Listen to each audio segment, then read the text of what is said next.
Você sabia que existe um fator hormonal que pode transformar completamente sua capacidade de produzir potência, sustentar intensidade e recuperar mais rápido no ciclismo, e a maioria dos ciclistas simplesmente ignora isso? Estou falando da testosterona. E antes que alguém pense em atalhos químicos, vamos deixar algo claro desde o início. Existe uma forma totalmente natural de estimular a produção desse hormônio através do treinamento inteligente. E quando isso é feito da maneira certa, pode se tornar uma vantagem brutal dentro do pelotão. A testosterona não é apenas um hormônio ligado à estética ou ganho muscular.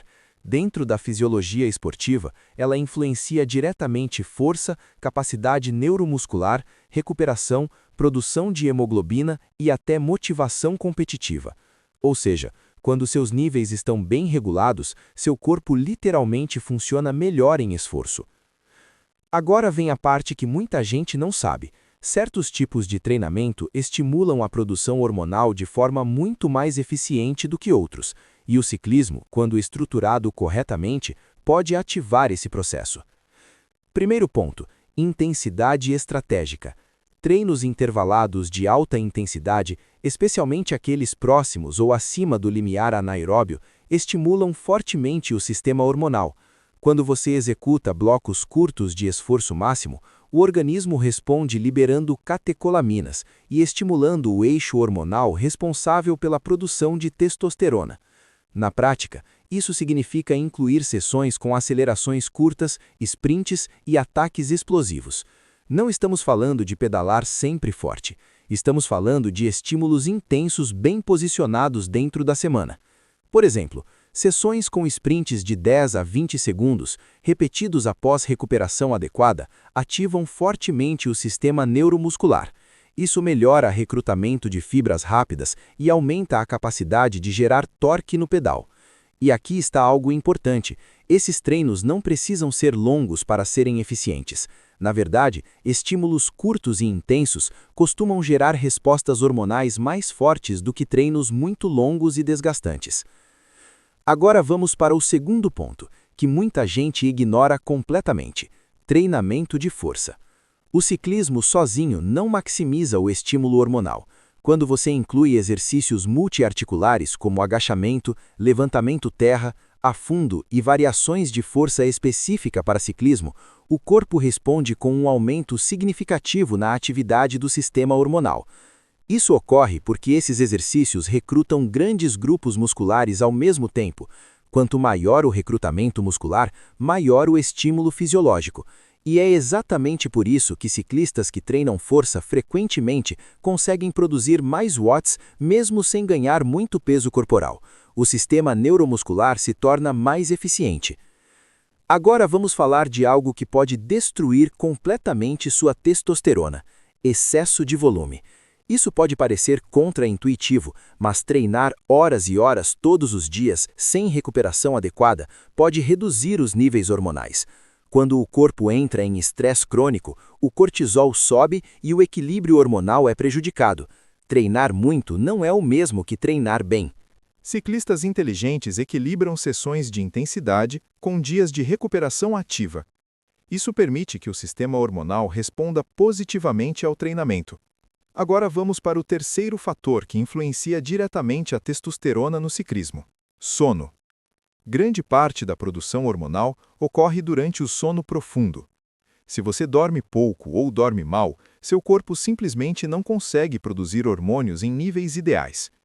Isso significa que dormir bem não é luxo, é parte do treinamento. Outro ponto extremamente importante é a nutrição. Dietas extremamente restritivas podem reduzir a produção hormonal. O corpo precisa de gordura saudável, proteínas adequadas e carboidratos suficientes para sustentar treinamento intenso. Sem energia suficiente, o organismo entra em modo de sobrevivência. E quando isso acontece, a prioridade deixa de ser performance. Agora vamos entrar em algo que pode ajudar muito no desempenho durante treinos intensos: a cafeína. A cafeína é um dos ergogênicos mais estudados no esporte. Ela melhora foco, reduz percepção de esforço e ajuda o ciclista a produzir potência máxima em momentos decisivos. Isso permite executar sessões intensas com mais qualidade, o que indiretamente melhora o estímulo hormonal. Aqui no vídeo estão passando algumas opções de pré-treinos com cafeína que muitos ciclistas utilizam antes de treinos fortes ou provas. E o link também está disponível na descrição para quem quiser conhecer. Mas presta atenção nisso. Suplemento ajuda. Estrutura vence. E é exatamente por isso que muitos ciclistas treinam muito e continuam no mesmo nível. Falta organização. Se você quer transformar seu treinamento em evolução real, existe o Sistema de Treinamento MNB. Dentro desse sistema, você terá acesso a treinos estruturados de ciclismo, treinamento de força específico para ciclistas, sugestões alimentares estratégicas e um método completo para melhorar potência, resistência e consistência ao longo das semanas. O link do Sistema de Treinamento MNB está na descrição do vídeo e também no comentário fixado. Porque no final das contas, existe uma grande diferença entre pedalar muito e pedalar com inteligência fisiológica. Quando você aprende a estimular seu corpo da maneira certa, não apenas fica mais forte, você cria uma vantagem que poucos ciclistas entendem. Uma vantagem construída com ciência, estratégia e consistência. E é exatamente nesse ponto que surge um assunto delicado dentro do ciclismo competitivo. Porque quando alguns atletas percebem o impacto que os hormônios têm sobre força, potência, recuperação e capacidade de suportar carga de treino, alguns começam a procurar atalhos. E um dos atalhos mais conhecidos é o uso de testosterona sintética. Entre as substâncias mais comentadas nesse contexto está a Durateston, que é basicamente uma mistura de diferentes ésteres de testosterona utilizada originalmente na medicina para tratar deficiência hormonal masculina. Na prática, quando um atleta usa testosterona exógena, o que ele está fazendo é aumentar artificialmente a concentração desse hormônio no organismo, e isso pode gerar algumas vantagens fisiológicas claras. Primeiro, aumento da síntese proteica. Isso significa que o corpo consegue reparar e construir tecido muscular com mais eficiência após treinos intensos. Segundo, melhora da recuperação. Atletas que utilizam testosterona artificial frequentemente conseguem treinar com maior frequência e intensidade, porque o organismo se recupera mais rápido. Terceiro, aumento da produção de glóbulos vermelhos. Isso melhora a capacidade de transporte de oxigênio no sangue, o que é extremamente valioso em esportes de endurance, como o ciclismo. Agora, é importante entender algo.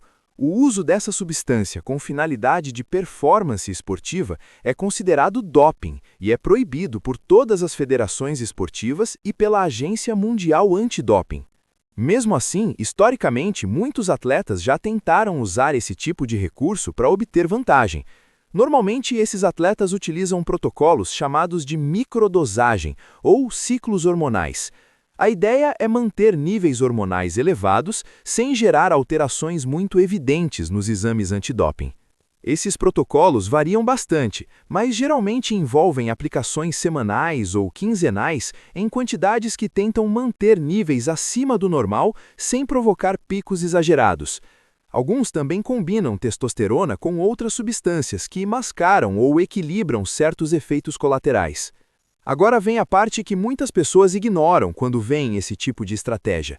O uso de testosterona sem necessidade médica envolve riscos significativos. Entre eles estão alterações no perfil lipídico, aumento da pressão arterial, supressão da produção natural de testosterona, alterações no fígado, aumento do risco cardiovascular e até problemas hormonais permanentes se o uso for prolongado.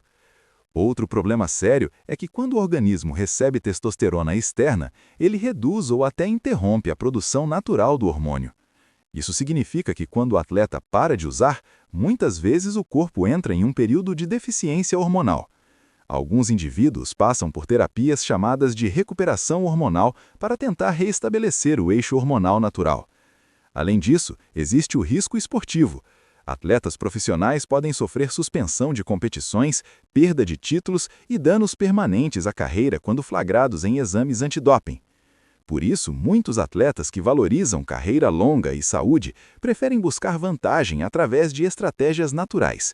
Treinamento estruturado, nutrição inteligente, sono adequado, controle de carga e suplementação estratégica podem gerar ganhos reais sem colocar a saúde em risco. E quando isso é feito de forma consistente ao longo do tempo, o resultado aparece. Você fica mais forte, mais resistente e mais preparado para suportar a intensidade alta. Essa é a vantagem que realmente dura. E é exatamente esse tipo de abordagem que a gente trabalha dentro do sistema de treinamento MNB. A ideia é organizar treino de ciclismo, treinamento de força e estratégias nutricionais para melhorar potência, resistência e recuperação de forma natural e sustentável. O link do sistema de treinamento MNB está na descrição do vídeo e também no comentário fixado, porque no final das contas, a verdadeira vantagem injusta no ciclismo não vem de atalhos químicos, ela vem do conhecimento aplicado todos os dias no treinamento. E quando começamos a falar de vantagem fisiológica no ciclismo, inevitavelmente surge outro tema que marcou profundamente a história do esporte: o aumento artificial do hematócrito. Para quem não está familiarizado com esse termo, o hematócrito representa a porcentagem de glóbulos vermelhos no sangue. Essas células são responsáveis por transportar oxigênio até os músculos. Quanto maior a capacidade de transporte de oxigênio, maior tende a ser a capacidade aeróbia do atleta. É exatamente por isso que o hematócrito tem uma relação direta com desempenho em esportes de endurance. Quando o sangue consegue levar mais oxigênio para os músculos, o organismo consegue produzir energia aeróbia por mais tempo, retardar a fadiga e sustentar potência elevada em esforços prolongados. Agora você começa a entender por que alguns atletas no passado buscaram maneiras artificiais de aumentar esse marcador. Uma das substâncias mais conhecidas nesse contexto é a eritropoetina, frequentemente chamada de EPO. Trata-se de um hormônio produzido naturalmente pelos rins que estimula a medula óssea a produzir mais glóbulos vermelhos. Na medicina, ele é utilizado para tratar pacientes com anemia severa, especialmente em doenças renais.